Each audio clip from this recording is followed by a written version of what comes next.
Bismillahirrahmanirrahim. Assalamualaikum warahmatullahi wabarakatuh. Kembali lagi di 105 nyaman dan bersahaja dalam jangkauan. Ya rekan Rau, kembali lagi Angel menyapa ruang dengar Anda di edisi 1 November 2024 ya, di awal bulan ini. Semoga di awal bulan kali ini berkah ya. Dan juga kita awali dengan obsesi obrolan seputar Sapa Islam. Dan kita juga sudah alhamdulillah sudah menghadirkan narasumber kita, yakni Ustazah Ummu Ulia. Dan sekarang kita sapa dulu rekan Rau. Assalamualaikum Ustazah. Waalaikumsalam warahmatullahi wabarakatuh.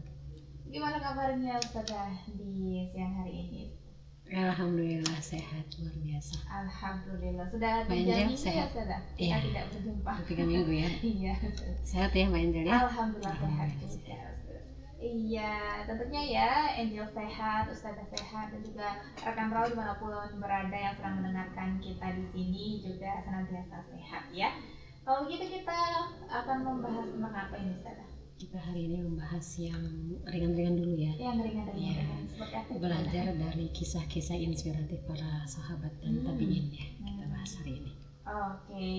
Iya, itu dia ya, kita bahas yang ringan-ringan dulu. Emang biasanya berat-berat gitu ya? Kebetulan ini karena awal-awal bulan Iya, jadi yang kita ringan-ringan bahas. dulu sebagai pembuka gitu ya Ustazah ya. Baik. Baik, kalau begitu Ustazah langsung saja mungkin saya sampaikan untuk tausiah kita di siang hari ini. Silakan Ustazah. Baik, terima kasih Mbak Angel. Bismillahirrahmanirrahim. Assalamualaikum warahmatullahi wabarakatuh. Alhamdulillahirrabbilalamin. Wa bihi nasta'in wa ala umur dunya waddin. Asyhadu an la ilaha illallah wahdahu la syarikalah wa asyhadu anna Muhammadan abduhu wa rasuluh. Allahumma sholli ala Muhammad wa ala ali Muhammad wal ashabi ajma'in. Rabbis rohli sadri wa yassirli amri wa luqadatan min lisani yafqahu qawli. Rabbana zidna ilman warzuqna fahman wa amalan mutaqabbalan birahmatika ya arhamar rahimin. Allahumma arinal haqqa haqqa warzuqna ittiba'ah wa arinal batila batilan warzuqna ijtinabah. Amin ya rabbal alamin. Alhamdulillah, dengan Mbak Angel pada siang hari ini kami dari tim pengisi obsesi akan kembali bertemu begitu ya dengan pendengar obsesi dimanapun Anda berada, dimana pada siang hari ini kita akan membahas tentang kisah-kisah inspiratif yang kita jadikan sebagai wasilah kita untuk belajar tentang bagaimana karakter, bagaimana sifat-sifat dari para sahabat gitu ya, yang itu tentunya mereka yang bersama dengan Rasulullah begitu kan, atau juga bisa misalnya tidak para sahabat tapi para tabiin yang mereka tentunya bersinggungan langsung, berhadapan langsung, bertemu langsung dengan sahabat-sahabat Rasulullah. Kita akan membahas kisah-kisah inspiratif tersebut di tengah kondisi kita pada hari ini. Terkadang atau mungkin sangat sering begitu ya, kita sebetulnya jadi bingung yang harusnya itu merupakan sifat yang memang diperintahkan di dalam Islam, tetapi itu dianggap sekarang itu menjadi sesuatu yang bisa misalnya dianggap langka gitu ya. Artinya kenapa dikatakan langka? Hari ini itu orang yang jujur itu dianggap aneh gitu kan. Hari ini orang yang dia itu memang ia menyampaikan apa adanya, dalam artian melaporkan apa adanya itu dianggap aneh gitu kan, dan jadi asing gitu. Jadi contoh sederhana saja masalah kejujuran gitu ya. Kalau kita misalnya hari ini belanja keperluan kantor gitu ya, atau mungkin dari kampus, itu sudah hal yang biasa. Pihak toko menanyakan kalau kita minta dibikin bon gitu kan, Bu, di sini harga yang mana yang dibikin, nah, gitu kan? Itu udah biasa sekarang. Ya harga yang saya beli, yang saya bayar udah dibikin Pak. Kenapa ditanya seperti itu misalnya gitu kan? Ada kasus bertanya. Soalnya Bu, kalau ke kantor ini biasanya kami memang ada yang minta itu dibedakan harganya gitu. Itu kan sebetulnya kan kita merasa itu biasalah gitu kan. Tapi kalau misalnya itu sudah ada terjadi perbedaan harga, otomatis kan nanti lebih tinggi yang dilaporkan dengan yang dibayarkan, terus sisanya kemana gitu kan. Nah itu kan hal yang sederhana sebetulnya, mungkin dikatakan sederhana karena kondisi tadi menganggap suatu hal yang biasa saja gitu kan. Makanya kalau nanti bicara skala yang lebih tinggi lagi kelasnya kan, namanya proyek itu kan biasa di markup gitu kan istilahnya itu ya. Itu mungkin proyek-proyek kelas-kelas teri yang dianggap itu biasa. Tapi kalau kita jujur bertanya pada diri kita, ke dalam mungkin kalau hati nurani kita, itu sebetulnya apakah ada di situ ketidakjujuran atau dengan kata lain bohong? Saya kira semua kita mengakui itu. Tetapi karena kondisi kita sekarang seolah-olah memang itu diarahkan kepada membenarkan, nah itu dianggap hal yang biasa akhirnya gitu kan. Atau kalau ini nanti kita bahas tentang bagaimana kita itu belajar tentang kebersihan hati gitu kan, kita bisa berlapang dada kalau kita mengajak diskusi atau menghadapi suatu permasalahan. Itu kita harus punya hati yang bersih, lapang, ikhlas. Itu kan sebetulnya kan ikhlas itu akan memunculkan yang tadi. Tapi kalau akan memunculkan kebersihan hati, kelapangan dada. Tapi kalau ikhlas itu susah kita munculkan, nanti mau diskusi pun nanti yang ada itu jadinya kan jadi debat kusir gitu ya. Akhirnya nanti malah terkadang menyerang masalah pribadi ya gitu kan. Nanti ada kita bahas ya bagaimana seorang Usaid bin Hudair itu yang justru sangat membenci Mus'ab malah bisa dengan kebersihan hatinya itu mendengarkan gitu kan apa yang disampaikan oleh Mus'ab kepadanya, sampai dia itu kemudian menyatakan dia ingin masuk ke agama yang dibawa oleh Mus'ab gitu kan. Demikian juga misalnya nanti bagaimana kita katakan dengan kondisi pemuda hari ini. Pemuda hari ini yang kita peringati beberapa hari yang lalu dengan Hari Sumpah Pemuda itu kan, waktu itu pas hari Senin kalau nggak salah ya, Sumpah Pemuda ya, hari Senin yang lalu ya. Iya, kalau nggak salah Senin. Soalnya pas ibu keluar dari rumah menuju kampus, pulang dari kampus itu kan agak siangan. Kenapa banyak pakai baju kebaya gitu kan, banyak yang pakai baju batik. Ini ada lupa kalau itu Sumpah Pemuda gitu kan. Oh, ternyata upacara mereka itu kan harus pakai baju kebaya gitu kan. Akhirnya semua anak SMP, anak SMA seselimpuan itu tuh ngelihat di jalan yang naik angkot itu pakai kebaya semua gitu. Cuman kan kadang kita berpikir ya ini dengan tadi mungkin kita bahas kebersihan hati dengan realistis gitu ya. Apakah memang harus pakai kebaya memperingati itu? Nah, itu kadang kan itu wajar aja sih muncul pertanyaan itu gitu kan. Yang harusnya itu kan yang kita utamakan itu bagaimana mereka sebagai pemuda gitu kan. Bagaimana kita berharap kepada mereka yang harusnya mereka kita bentuk menjadi orang-orang yang kita katakan menjadi agent of change gitu kan. Kesana yang lebih banyak. Ini malah kan mereka sibuk memikirkan baju kebayanya. Ada yang mengatakan dia pakai baju kebaya ibunya yang waktu nikah dulu udah muat sama dia sekarang. Jadi yang kayak gitu kan nggak penting juga gitu kan. Jadi maksudnya di sini gitu kan terkadang kita sekarang itu dilupakan, dibelokkan dengan esensi yang seharusnya gitu kan. Dan akhirnya apa, nanti kita lihat bagaimana generasi sekarang itu tidak punya kepercayaan diri gitu kan.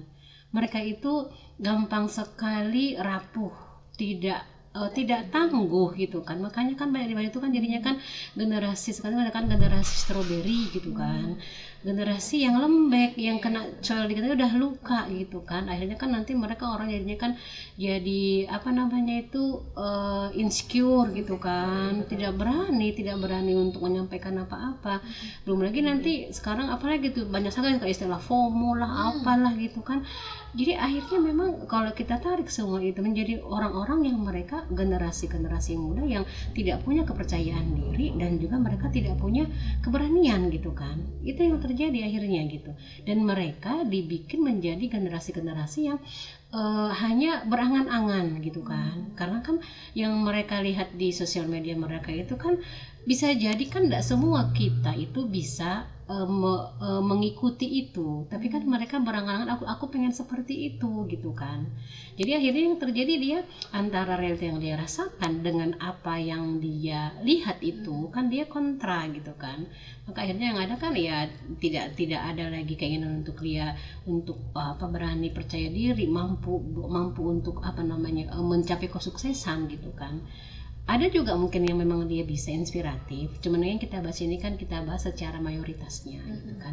Nanti kita lihat bagaimana seorang Iyas bin Muawiyah itu Al-Muzani itu punya kepercayaan diri yang sangat tinggi, bahkan sebagai seorang pemuda itu berani tampil yang memimpin para syekh yang sebetulnya itu orang-orang yang kita katakan yang lebih tua dari Iyas gitu kan. Nah demikian juga nanti kalau kita nanti membahas seorang Mus'ab bin Umair gitu kan, seorang pemuda duta Islam yang Rasulullah kirim ke Madinah itu punya keberanian yang cukup tinggi gitu kan menghadapi para tokoh-tokoh Madinah untuk mendakwahkan Islam, menyampaikan Islam dan menawarkan Islam kepada mereka. Nah ini, yang seperti ini yang kita katakan yang sudah semakin jauh dari generasi-generasi kita sekarang gitu kan. Mungkin kalau kita tanya ke mereka, tahu nggak Mus'ab gitu.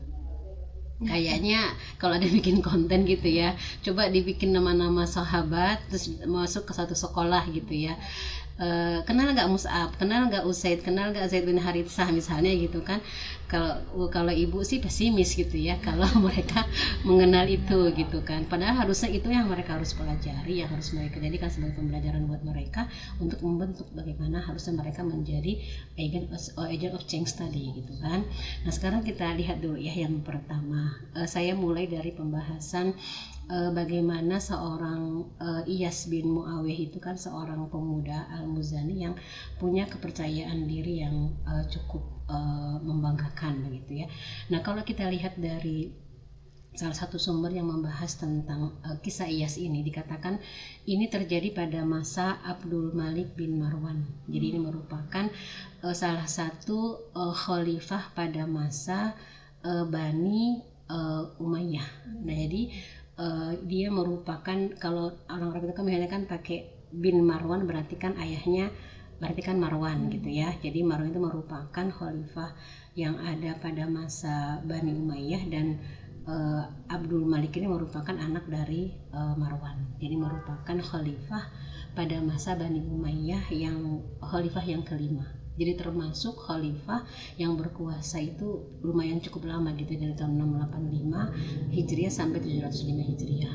Nah, jadi merupakan seorang khalifah yang berkuasa lama gitu kan di Suriah ya, Abdul Malik bin Marwan ini. Tapi kejadian ini terjadi beliau pada waktu belum menjadi khalifah, tapi kan berarti sudah menjadi anaknya khalifah gitu ya, anaknya Marwan itu ya, anaknya Marwan yang merupakan bapaknya. Jadi kalau kita lihat ternyata dari kita lihat sedikit tentang Abdul Malik bin Marwan, ternyata pada masa beliau lah dikatakan beberapa hal yang sekarang kita kenal itu dibangun pada masa Abdul Malik bin Marwan. Misalnya kita kan sering tuh menonton kalau kemarin itu pada masa-masa Al-Aqsa itu kan ada kan yang dia bangunan kubah emas itu kan merupakan Dome of the Rock gitu ya, merupakan bangunan kubah emas di kompleks Masjid Al-Aqsa. Itu dibangun itu pada masa Abdul Malik bin Marwan gitu, yang warna kuning itu ya. Kalau kita Al-Aqsa itu kan Dome of the Rock, sebetulnya kan itu kan dia ada di kompleks dari Al-Aqsa itu gitu kan. Kemudian pada masa Abdul Malik bin Marwan juga dikatakan menetapkan bahasa Arab itu sebagai bahasa resmi di wilayah kekuasaannya. Jadi kan kalau kita ingat itu kan sempat ada masa-masa di mana terjadi kemunduran itu, kemudian kan dijauhkan Malaysia itu dari bahasa Arab gitu kan, dari beberapa masa sebelum itu. Kemudian pada masa Abdul Malik bin Marwan dia itu menetapkan sebagai bahasa resmi gitu. Artinya kalau sekarang mungkin jadi bahasa Indonesia lah gitu ya, resmi di Indonesia. Kemudian mengeluarkan mata uang yang tadinya itu menggunakan mata uang Bizantium dari Romawi diganti menjadi mata uang jadi ke Islam begitu kan, berarti kan dinar dan dirham. Kemudian mengganti Sasaniyah, jadi memang ke arah bagaimana menggunakan mata uang Islam, diganti dari mata uang yang dia berasal dari bukan dari Islam. Kemudian juga meningkatkan pelayanan pos dan komunikasi, kemudian membangun Masjid Kubah batu karang dan memberikan tanda baca pada huruf hijaiyah gitu. Jadi kalau pada masa sebelum itu kan dia berarti kan dia huruf Arabnya gundul gitu ya. Nah, sejak pada masa Abdul Malik itu dia dikatakan membuat adanya tanda-tandanya itu ya untuk di hizaiyah tersebut. Nah itu sekilas. Kalau misalnya pendengar setiap ingin mengetahui lebih lanjut, silahkan nanti bisa kita baca, ada buku-buku tentang sahabat begitu ya, atau tentang para khalifah yang lebih rinci. Nah di sini tadi bagaimana kisahnya dengan Iyas bin Muawiyah, itu dikatakan pernah Abdul Malik bin Marwan itu kan berkunjung ke Basrah. Kemudian dia melihat ada Iyas itu kan masih seorang pemuda belia, digambarkan di sumber ceritanya itu Iyas itu dikatakan seorang pemuda yang masih belia dan belum tumbuh kumisnya, berarti kan masih muda gitu kan, masih muda sekali.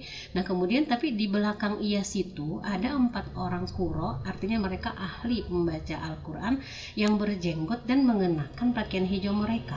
Jadi pada waktu itu kalau mereka ahli Quran, mereka itu pakaian hijau, merupakan pakaian kebesaran bagi orang alim gitu ya. Mungkin kalau sekarang itu kayak baju toga kali gitu ya. Jadi kan dia pakai jubah gitu kan. Nah di belakang itu ada 4 orang yang berjenggot, berarti kan kalau sudah berjenggot menggunakan pakaian berarti kan dia udah tua gitu kan, sudah lebih tua dari Iyasnya gitu kan.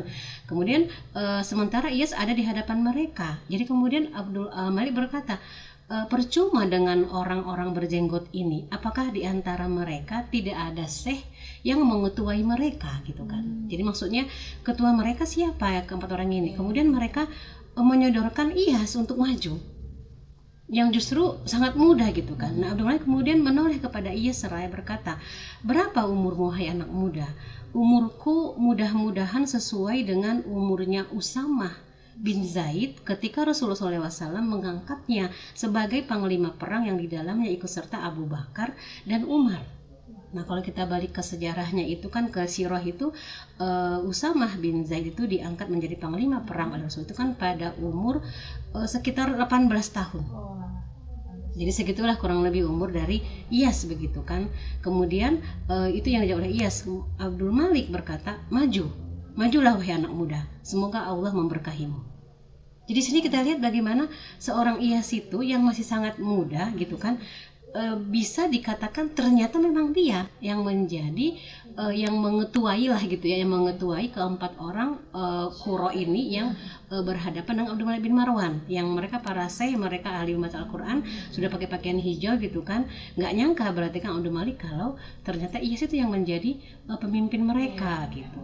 Nah kalau kita lihat apa hikmah dari apa yang digambarkan dengan kisah Iyas ini gitu kan, sebetulnya sangat banyak, walaupun dia ceritanya ringkas gitu kan dari sekelumit cerita itu, tapi kita melihat bagaimana kita membayangkan seorang remaja berumur 18 tahun, berarti kan masih SMA lah ya sekarang itu kan, SMA itu kan, tapi dia ternyata menjadi pemimpin ahli ilmu di antara 4 orang itu gitu kan. Nah berarti di situ kita lihat nggak mungkin dia punya kepercayaan diri seperti itu kalau dia nggak punya apa-apa gitu kan, nggak punya ilmu, nggak punya iman gitu kan, dia nggak takwa ya, dengan yang tadi kita bahas lah di awal gitu ya, generasi-generasi yang dikatakan generasi sandwich lah, generasi strawberry yang sedikit-sedikit insecure dan sebagainya gitu kan. Nah ini kita lihat di sini bagaimana seorang pemuda yang seperti itu dia ternyata bisa mampu gitu kan. Nah kalau kita kembali nanti melihat bagaimana ke belakang lagi masa Rasulullah pun sebetulnya sama gitu kan. Banyak sekali para pemuda yang mereka justru mendampingi Rasul, mereka masuk ke dalam Islam itu pada umur yang mereka masih relatif di bawah 20 tahun gitu kan. Misalnya kan ada misalnya Zubair bin Awam, itu kan juga umur 15 tahun, itu kan masih SMP lah ya, SMP kelas 3 lah ya kurang lebih ya, SMP kelas 3 itu. Dan Rasul kan sering menggambarkan bagaimana selalu membanggakan Zubair gitu kan. Bahkan Rasul pernah menyampaikan sebuah hadis itu, setiap nabi itu mempunyai hawari, mempunyai penolong, dan hawariku adalah Zubair bin Awam. Dan Zubair itu berumur 15 tahun gitu kan. Belum lagi kita bicara nanti Ali bin Abu Thalib, Zaid bin Haritsah itu kan, Usamah itu kan anak dari Zaid kan, yang tadi jadi panglima perang itu kan anak dari Zaid. Zaid itu kan anak angkat Rasul gitu kan, dan Usamah itu anak dari Zaid. Kemudian Sa'ad bin Abi Waqqas, termasuk Mus'ab bin Umar, nanti kita bahas yang menjadi duta Islam ke Madinah. Nah jadi kita lihat di sini bagaimana sebetulnya kenapa bisa di zaman Rasul pemuda. Kalau kita membahas tentang bagaimana fase kehidupan manusia itu kan, fase pemuda itu kan merupakan fase puncak Kan kalau kita lahir itu kan balita, anak-anak, masih remaja. Nanti kalau sudah semakin berumur lagi, tambah umur kan nanti kan pemuda itu kan kalau kita gambarkan grafik dia di puncaknya. Nanti kan kalau sudah umur mulai nanti 30, 40 dia akan turun gitu. Jadi kalau dia tidak betul-betul dioptimalkan di masa pemuda itu, kita bisa bayangkan mau seperti apa nanti masa dia kalau udah turun dari kurva itu gitu kan. Nah jadi karena itu masa-masa dia memang produktif. Nah kalau itu tidak dipersiapkan dari sejak tadi dari lahir balita anak-anak itu mustahil dia akan mendapatkan yang namanya kesuksesan, keberkahan menjadi pemuda yang tadi dikatakan seperti Esa itu kalau dia tidak dipersiapkan dari awal. Jadi kan dia tidak simsalabim gitu ya. Nah jadi itu kita lihat kenapa bisa pada masa Rasul, pada masa sahabat atau kehilafan seperti itu dan sekarang jauh dari yang kita dapatkan di tengah-tengah kita. Berarti kan ada kesalahan nih gitu kan. Ada kesalahan di mana? Bagaimana dari sistem mendidik anaknya, bagaimana peranan orang tuanya. Ya semua pihak begitu kan. Kita nggak menyalahkan orang tua saja, tidak menyalahkan sekolah, tidak menyalahkan juga kita katakan misalnya sistemnya saja. Ya semuanya gitu kan. Karena itu kan harusnya kan memang tiga pihak yang saling berperan, yang punya peranan masing-masing. Pemerintah itu kan punya kebijakan. Terus kenapa sekarang pemimpin yang memberikan kebijakannya seperti itu dalam sistemnya? Nanti kita balik lagi bertanya, pas dulu memilih pemimpin apa kriteria memilih dia kan gitu. Kan nanti kena ke situ lagi gitu kan. Tahu dia nggak benar kenapa kamu pilih gitu kan. Sudah dipilih sekarang marah-marah gitu kan. Nah jadi nuntut dan sebagainya gitu kan. Nah itu kita katakan memang itu semuanya kan harus kita perbaiki gitu kan. Maka ada satu pesan yang disampaikan Rasul kepada para pemuda. Dikatakan dalam sebuah hadis itu dikatakan, aku pesankan agar kalian berbuat baik kepada para pemuda. Sebab sebenarnya hati mereka itu lembut. Allah telah mengutusku dengan agama yang lurus dengan penuh toleransi, lalu para pemuda bergabung memberikan dukungan kepadaku. Sementara itu orang-orang tua menentangku. Jadi Rasul menyatakan di sini memang berbuat baik kepada para pemuda. Sebetulnya hati mereka itu lembut. Berarti kan di sini artinya orang tua pun harus punya ilmu bagaimana mendekati, bagaimana mengarahkan, bagaimana menguatkan para pemuda itu gitu kan. Jadi artinya mungkin kalau bahasa sekarang banyak mengatakan kan dari mereka mulai dari remaja itu mencari jati diri lah atau apalah gitu kan. Terkadang mereka nggak mau diperintah. Nah sebetulnya terkadang kan karena ada yang lah dalam pola pendidikannya, parentingnya. Kalau dia sudah remaja itu kan dia beda lagi caranya untuk mendekatinya. Masih anak-anak kan berbeda, masih dia balita itu kan berbeda.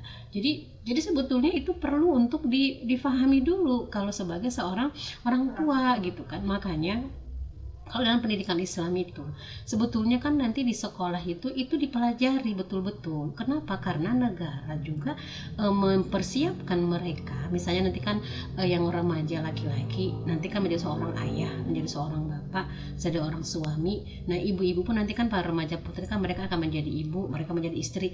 Itu nggak disuruh nyari sendiri gitu. Artinya negara pun membekali mereka itu di sistem pendidikan di sekolah itu yang seperti itu gitu. Jadi di situ nanti ada peranan negara gitu kan dalam sistem pendidikannya. Kita lihatlah hari ini gitu kan, nggak ada yang seperti itu kita katakan. Jadi pas mau nikah pun terkadang makanya wajar banyak masalah rumah tangga yang terjadi gitu kan, yang KDRT lah apalah dan sebagainya gitu kan. Nah itu yang kita katakan yang pertama tadi memang ya memang dibutuhkan artinya bagaimana betul-betul mempersiapkan para pemuda itu nggak bisa dia instan gitu kan, harus betul-betul memang dari proses awal dan ada beberapa pihak yang memang berperan penting di situ gitu kan, termasuk kita katakan tadi peran dari sistem pendidikannya gitu. Nah kemudian yang kedua kita lihat pada masa depan Islam dikatakan kan di tangan jadi memang kita katakan di tangan pemuda gitu. Buktinya contoh yang sangat tadi kita lihat real pada masa Rasul saja kan ternyata banyak orang tua itu kan kalau kita nonton tentang Ar-Risalah misalnya tentang kisah Rasul itu kan para pemuka Arab jahiliyah itu kan orang tua itu kan mereka menentang dan ternyata mereka tidak tahu anak mereka sudah mengikuti agamanya Nabi Muhammad gitu kan. Jadi tadi dikatakan Rasulullah kan sementara orang tua itu menentangku, ternyata para pemuda satu sisi kita katakan kenapa para pemuda yang menjadi agent of change tadi karena mereka itu masih mudah diajak berpikir gitu kan. Iya, masih bisa untuk dia, asal pendekatan tadi kan dikatakan tepat gitu kan. Dan kalau dia sudah punya kekuatan yang benar, apa namanya, kita kasih modal yang benar, mungkin bahasanya itu kan nutrisi yang benar gitu ya. Nutrisi tidak hanya gizi, pemikirannya, pemahamannya, dia punya tenaga yang sangat kuat untuk dia menjadi seorang agen perubahan tadi itu gitu. Maka dikatakan di sini itu ya memang harus kita persiapkan mereka sebagaimana IAS tadi kan nggak mungkin juga itu tiba-tiba seperti itu gitu kan, tiba-tiba dia menjadi pemimpin para syekh begitu. Nah itu yang kita katakan artinya bagaimana, berarti para pemuda itu memang harus kita persiapkan mereka, membentuk mereka menjadi pemuda-pemuda yang siap menjadi agent of change tadi. Nah, ini relevan dengan Sumpah Pemuda gitu kan. Jadi apa yang harus kita persiapkan kalau kita membahas dalam Islam? Tentunya otomatis yang pertama kita tanamkan keimanan yang kuat dulu pada diri mereka. Itu yang pertama. Iman yang kuat itu akan memudahkan dia akan terbentuk menjadi seorang pemuda yang punya kepribadian yang unik, yang khas. Kepribadian bagaimana? Kepribadian yang berdasarkan kepada Islam. Jadi pola pikir dia berdasarkan kepada syariat Islam, tidak akan mau bertentangan dengan hukum-hukum Islam. Kemudian dia jadikan Islam itu sebagai landasan dia berpikir. Nah nanti bagaimana dia bersikap otomatis kan tergantung pemahaman yang dia miliki gitu kan. Jadi ini kita katakan menjadi modal dasar, modal kuat mereka untuk menghadapi yang namanya liberalisme dan sekularisme yang hari ini kita rasakan gitu. Jadi tidak akan muncul para pemuda yang mereka tadi pagi itu ibu pas nonton, pas buka FB itu kan ada tayangan kayaknya razia gitu ya, razia para remaja masih anak-anak gitu subhanallah, anak-anak remaja di kamar sepasang gitu, disuruh keluar sama Satpol PP-nya gitu kan, kayaknya anak-anak SMP lah gitu, anak-anak SMP, dan dia laki-laki perempuan gitu kan, ada yang berempat, ada 2 laki-laki 2 perempuan ya. Ya ngapain mereka di kamar kayak kamar-kamar kos gitu kan. Dan itu mungkin kan yang terjaring gitu ya, kita tidak tahu bagaimana yang tidak terjaring gitu kan. Itu yang sangat menyedihkan, prihatin gitu kan. Kita lihat itu anak-anak SMP tapi pakai rata-rata itu pakai bahkan pakai kerudung lah kan, seragam memang kerudung itu kan, pakai kerudung gitu. Jadi seperti itu, jadi kena razia kayaknya kalau ngelihat ruangannya sih kayak ruang-ruang kos-kos, kamar-kamar gitu. Pas dibuka pintu ternyata sepasang di tiap kamar itu. Jadi seperti itu, makanya sangat berbeda dengan kalau tadi kita melihat seorang IAS yang di umur 18 tahun gitu kan, Zubair bin Awal 15 tahun gitu. Itu kan semua memang dipersiapkan oleh ya kita katakan tingkatan individunya, tingkatan masyarakatnya, termasuk kita katakan negara gitu kan, mempersiapkan itu. Sehingga nanti kalau mereka sudah menjadi seorang yang punya keimanan yang kuat, berarti kan dia punya ilmu, dia akan bertakwa karena dia didasarkan oleh iman. Maka nanti bagaimana dia menjadi seorang pemuda yang dia kalau berpikir, dia bersikap itu akan sesuai dengan Islam. Itu bisa nggak? Bisa asal kita mau gitu kan. Tapi sulit lah Bu hari ini. Ya bisa dulu, jangan langsung dikatakan sulit gitu kan. Bisa tapi sulit gitu kan. Sulit itu kan bisa diatasi dengan kita bersama-sama gitu. Nah itu yang kita katakan dari apa yang digambarkan oleh IAS tadi. Kemudian nanti termasuk nanti yang ketiga dikatakan juga, ini nanti kita menyelesaikan yang IAS ini, bagaimana seorang yang kita katakan kisah IAS tadi itu kita transformasikan dengan dakwah hari ini. Maka memang kita membutuhkan pemuda sebagai kita katakan sebagai pelakon, sebagai pemimpin dakwah itu. Kenapa? Karena Indonesia ini kan dikatakan nanti kan bonus demografi. Nah bonus demografi ini harus kita betul-betul memang upayakan untuk membentuk para pemuda yang dengan mereka tadi punya iman, punya ilmu, kemudian mereka punya takwa, berkepribadian Islam itu, maka nanti mereka akan bisa melawan yang namanya derasnya sekularisasi dan derasnya liberalisasi itu. Kalau itu tidak kita persiapkan, tidak kita bentuk, yang ada nanti pemuda yang merupakan bonus demografi tadi akan menjadi korban-korban berikutnya dari sekularisasi dan liberalisasi. Nah, Jadi itu kita baru bahas satu saja dulu ya Mbak, nanti kita bahas yang berikutnya dari seorang Iyas itu ternyata bisa kita kaitkan dengan pembahasan Sumpah Pemuda kemarin begitu ya, yang harusnya para pemuda itu menjadi agent of change gitu kan, bukan malah menjadi remaja pembebek yang sifatnya tadi dikatakan menjadi seperti gambaran garis strawberry, generasi sandwich, mereka yang FOMO atau apalah semua istilah itu gitu kan, yang insecure dan sebagainya. Nanti kita lanjut lagi bagaimana keberanian dari Mus'ab, kemudian nanti kebersihan hati dari seorang Usaid bin Hudayr ya, untuk pembahasan yang berikutnya. Baik, terima kasih Mbak Angel. Kita lanjut sekarang tentang belajar dari keberanian Mus'ab dan kebersihan hati dari Usaid gitu ya.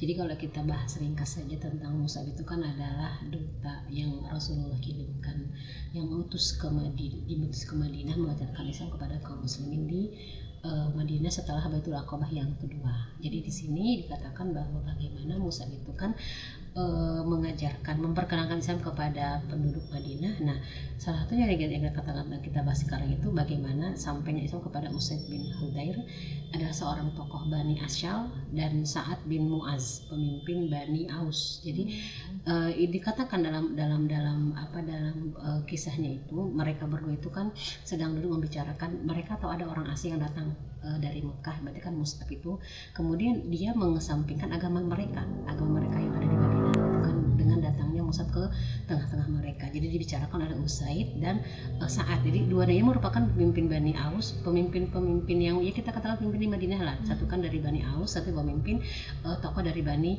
Asyal. Nah, kemudian Sa'ad berkata kepada Usaid, silahkan kamu temuilah dia, kemudian usirlah, kata Sa'ad kepada Usaid begitu kan. Kemudian Usaid membawa tombaknya yang kecil lalu mempercepat langkahnya menuju menemui Mus'ab yang kebetulan sedang bertamu di rumah As'ad gitu ya, yang dia juga tokoh Madinah yang sudah masuk Islam gitu. Jadi ceritanya As'ad itu kan sudah masuk Islam, kemudian Mus'ab itu kan menyampaikan Islam di situ, tapi dia boleh, siapa yang mau datang silahkan gitu kan. Dan jadi mereka tahu kalau Mus'ab lagi di sana. Jadi Usaid ke sana disuruh oleh Sa'ad tadi itu untuk mengusirnya gitu kan. Nah, sampai di rumah As'ad, Usaid melihat banyak orang yang sedang mendengarkan dengan serius gitu ya kata-kata yang disampaikan oleh Mus'ab. Mereka terkejut dengan kedatangan Usaid karena mereka lihat Usaid penuh kemarahan gitu kan. Kemudian Mus'ab berkata kepadanya, bagaimana kalau engkau duduk dan mendengarkan? Jika engkau puas dengan apa yang kami sampaikan, engkau bisa menerimanya. Jika kau tidak suka, kami akan menghentikan apa yang tidak engkau sukai itu. Itu dikatakan oleh Mus'ab kepada Usaid. Dia baru datang karena mereka juga mengenal Usaid seorang laki-laki, dikatakan laki-laki yang memang dia cerdas gitu kan, hatinya juga dia bersih, maka dia juga digelaris menjadi manusia sempurna di Madinah itu. Berarti kan dia orang yang pintar lah, realistis gitu ya, dia berhati bersih, dia juga gentleman gitu kan, dia orang yang memang pintar gitu kan. Jadi kalau sekarang mungkin bukan pemuda yang kaleng-kaleng, dia kan pemimpin pemuka Bani gitu kan. Nah kemudian Mus'ab dan menurut dia yang dikatakan Mus'ab itu cukup rasional. Jadi kalau memang duduk dulu dengarkan, kalau nggak terima ya sudah kami hentikan, tapi dengarkan dulu gitu kan. Jadi dia mengatakan cukup adil yang dikatakan Usaid itu. Kemudian duduk dan dia tidak jadi, dia tancapkan tombaknya itu ke tanah, si Usaidnya gitu kan. Kemudian Mus'ab menyampaikanlah kepadanya beberapa ayat Al-Quran menjelaskan tentang agama yang dianutnya, agama yang diturunkan oleh Allah kepada Rasulullah, kemudian diperintahkan untuk menyampaikan kepada seluruh manusia. Belum selesai Mus'ab menyelesaikan penjelasannya, Usaid langsung berseru dengan mantap, alangkah baik dan indahnya kata-kata ini. Apa yang kalian lakukan jika kalian hendak masuk ke agama ini? Masya Allah gitu kan. Iya, berarti dia udah menerima itu gitu kan. Mus'ab berkata, kau bersihkan badan dan pakaian, ucapkan syahadat lalu sholat. Usaid langsung berdiri menyambut agama baru yang telah membuka mata hatinya dan menyinari jiwanya. Hidayahnya datang langsung. Iya, jadi itu dimulai dari tadi kan dia kebersihan hatinya gitu kan.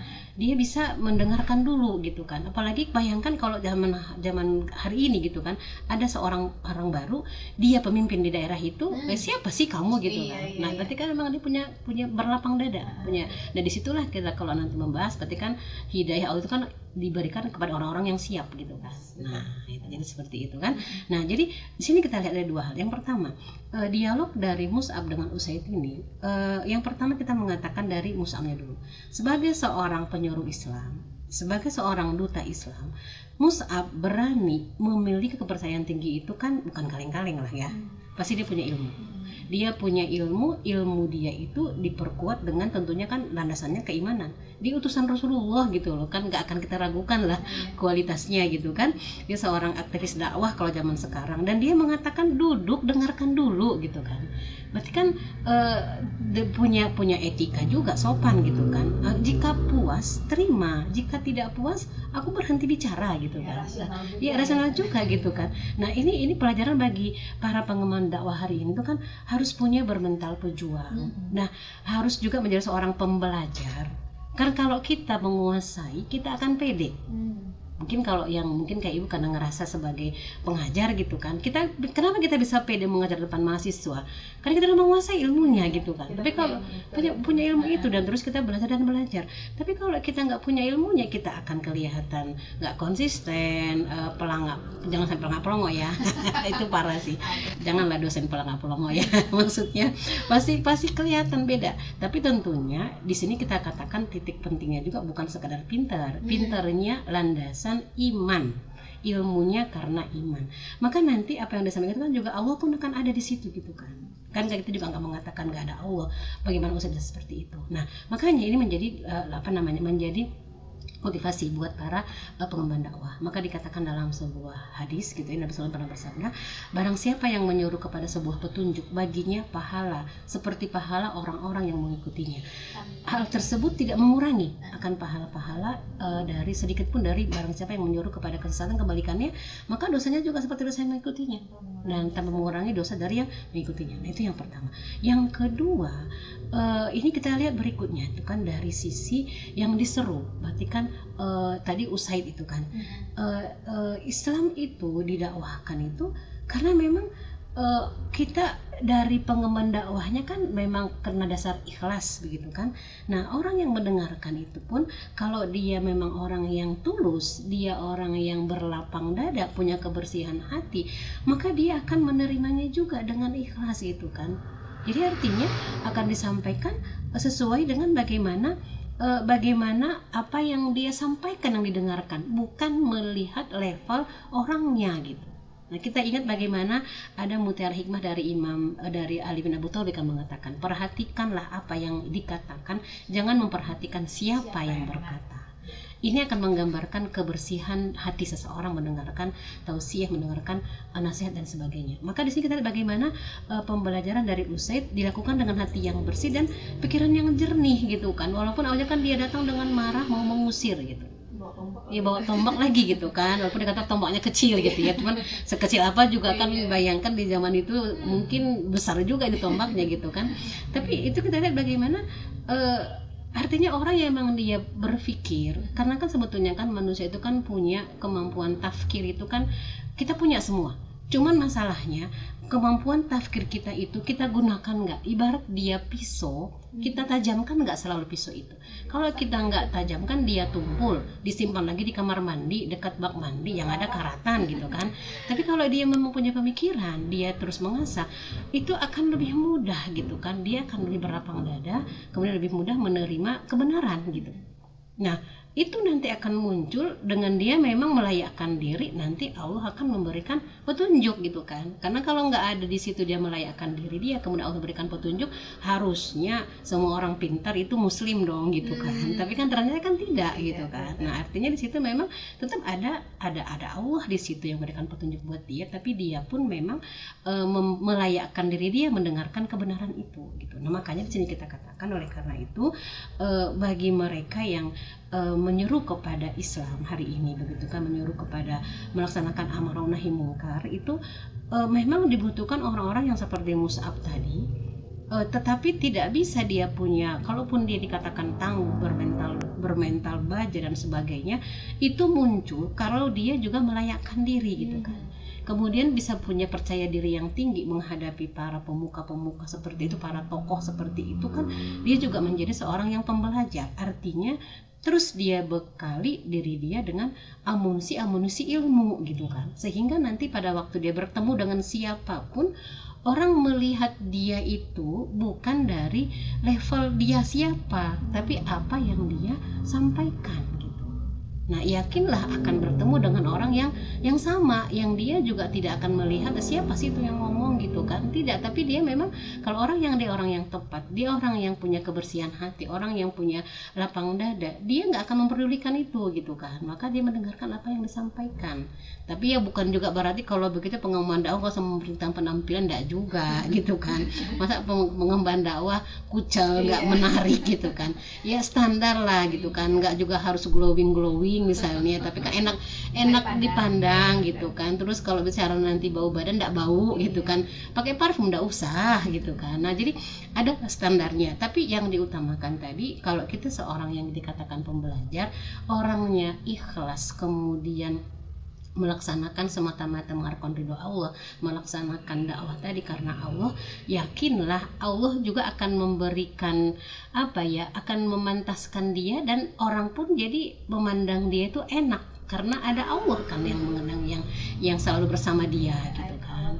Iya, terlibat selalu gitu. Jadi tidak usah khawatir. Maka yang diutamakan adalah bagaimana terus memperkuat, membentuk keikhlasan kita itu, memperkuat keimanan, dan jangan pernah bosan untuk belajar. Nanti dengan semua modal itu tadi, ditambah dari yang Ilyas tadi itu kan iman, kemudian ilmu dan takwa, maka nanti akan ada Allah terlibat di situ, yakinlah gitu. Jadi jangan menggantungkan kepada manusia gitu kan, menggantungkan kepada Allah dan layakkan diri kita untuk betul-betul Allah ada untuk kita. Maka nanti sini kita lihat dakwah seperti itulah yang akan memunculkan keberanian menghadapi penguasa sekalipun. Sekarang itu kan kalau amar ma'ruf itu kan masih mudah lah ya, itu pun sekarang nggak terlalu mudah.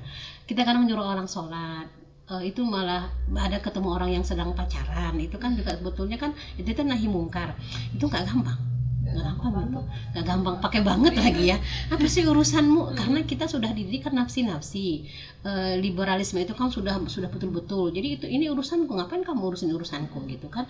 Apalagi kita bicara mengkritik kezaliman, mengkritik penguasa, mengkritik pengungkaran, tapi itu kan diperintahkan oleh Islam, diperintahkan oleh Allah gitu kan, menghadapi memuhasabahi pemimpin yang zalim dengan kebijakannya. Berarti kan nahi mungkar di situ. Nah, kegiatan ini memang membutuhkan adanya orang-orang yang mereka memang cukup tangguh untuk itu. Nah, tangguh tadi akan muncul dengan yang pertama, imannya dikuatkan dulu. Keikhlasan itu akan muncul dengan iman yang kuat tadi, kemudian layakkan diri kita dan seterusnya. Nah, bagaimanapun kondisi yang dihadapi itu akan bisa dengan membekali diri seperti itu. Maka sampai hari ini kita mengatakan, oleh karena itu ya bagi para pengemban dakwah, bagi para pemuda tadi itu, agar menjadi seseorang kita katakan tadi kembali ke awal, orang yang punya kebersihan hati, kemudian berani, dan satu lagi tadi dikatakan setelah kita mempunyai kebersihan hati, kita berani punya percaya diri. Maka mudah-mudahan dengan belajar dari apa yang dikisahkan oleh tiga tokoh tadi itu, kita katakan kisah instruktur itu dari Usaid bin Hudayr, kemudian dari Iyas bin Muawiyah al-Muzani, kemudian Musa bin Umair, saya kira ini sudah menjadi hal yang memang sangat-sangat dan memang haruslah kita belajar dari bagaimana karakter, bagaimana sifat yang ditunjukkan oleh ketiga sahabat ini, dan kalau kita ingin melihat banyak sekali gitu, jadi Islam itu punya banyak tokoh-tokoh, punya banyak kesehatan yang bisa kita contoh. Jadi tidak harus kita melihat lagi kepada siapa yang dia tadi misalnya kita bahas itu ya, yang disosok dan sebagainya, itu malah nggak jelas itu kemana arahannya gitu kan. Tapi yang seperti inilah pelajari, mudah-mudahan harapannya nanti pemuda itu menjadi agent of change, dan nanti para orang tua nanti juga menjadi orang tua yang betul-betul bisa membentuk anak-anak menjadi pemuda yang kita katakan agent of change tadi. Dan mudah-mudahan nanti para penguasa pun memberikan kebijakan harus berdasarkan kepada apa yang menjadi keimanan dia sebagai seorang muslim, dan tidak boleh sama sekali bertentangan dengan Al-Quran kemudian dengan As-Sunnah. Itu yang bisa kita katakan. Nah, mudah-mudahan ini jadi pembelajaran buat kita dan menjadi motivasi bagi pendengar Saya Obsesi untuk ternyata banyak sekali kisah-kisah yang bisa kita jadikan sebagai pembelajaran kita untuk menjadi seorang yang lebih beriman kepada Allah dan menjadi seorang yang mempunyai kepribadian Islam, pola pikir Islam, kemudian pola sikapnya juga berdasarkan kepada Islam. Demikian Mbak Angel, wallahu a'lam bishawab. Wassalamualaikum warahmatullahi wabarakatuh.